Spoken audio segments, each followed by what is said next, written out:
महाशय राम राम। राम राम भैया, राम राम। अरे बड़े दिनों में मिले हो, कहाँ चले गए महाशय जी? अरे कहीं ना गयो यार, जागरण के प्रोग्राम चल रहे, तुम तो जानो बब्बन भैया, या टाइम फुर्सत ना मिले। हाँ वो बात तो सही है, पर हम तो तुम्हारा रसिया सुनने के इच्छुक हैं। अरे तुमने मेरे तो बहुत रसिया सुनी। अरे वाह रसिया सुनाऊंगा आज मैं तुम्हें। जब तुम्हारी भाभी बिहाली आई ना, तो वहां बड़े गजब को रसिया गायो। मैं छत पे सुनना लौट के वाटे अये तो वाह रसिया जरूर सुनाओ जो भाभी ने गायो। जुलमी पजार दिया माने वारसिया में। अच्छा और मैं जी। तुम्हें सुनाऊंगा, सुना दो तो फिर। तो सुन लो।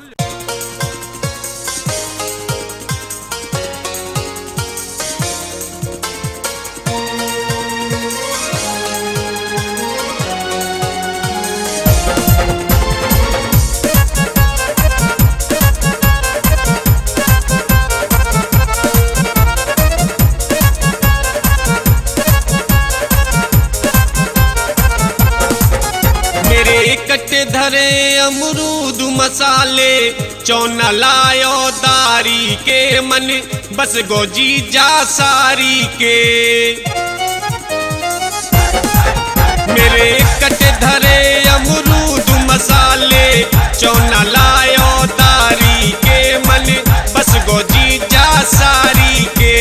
बस गोजी जा सारी के मन बस गोजी जा सारी के।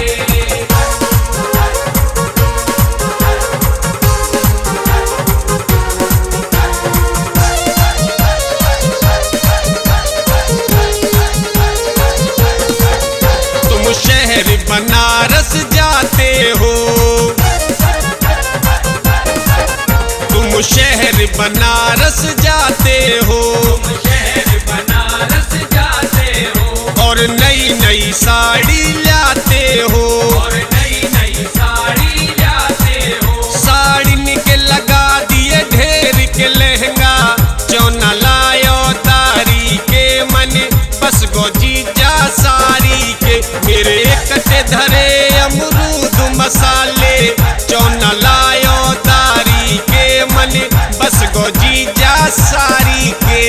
बस गोजी जा सारी के मन बस गोजी जा सारी के।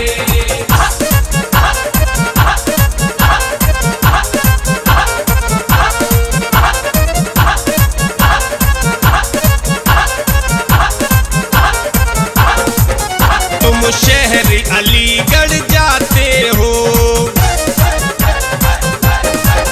तुम शहर अलीगढ़ जाते हो, तुम शहर अलीगढ़ जाते हो। और नए नए ताले लाते हो, और नए नए ताले लाते हो। ताले के लगा दिए ढेर के तारी, चौना लायो तारी के मन बस गोजी जा सारी के। मेरे कट्टे धरे अमरूद मसाले, चौना लायो तारी के मन बस गोजी जा सारी के।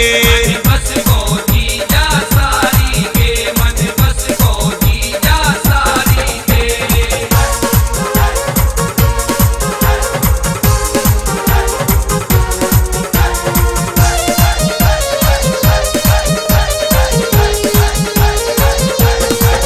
तुम शहर आगरे जाते हो,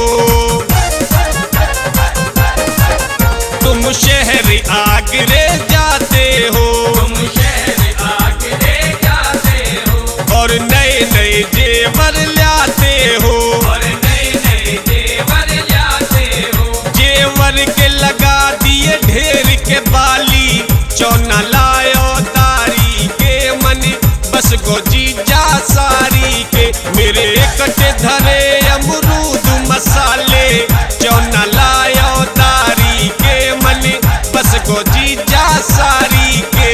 बस गोजी जा सारी के मन बस गोजी जा सारी के।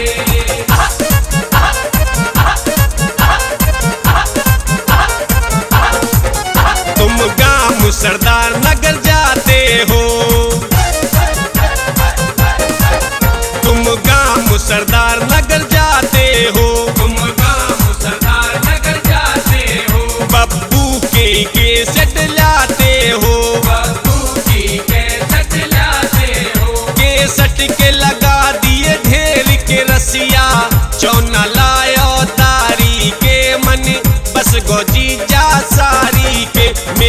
कटे धरे अमरूद मसाले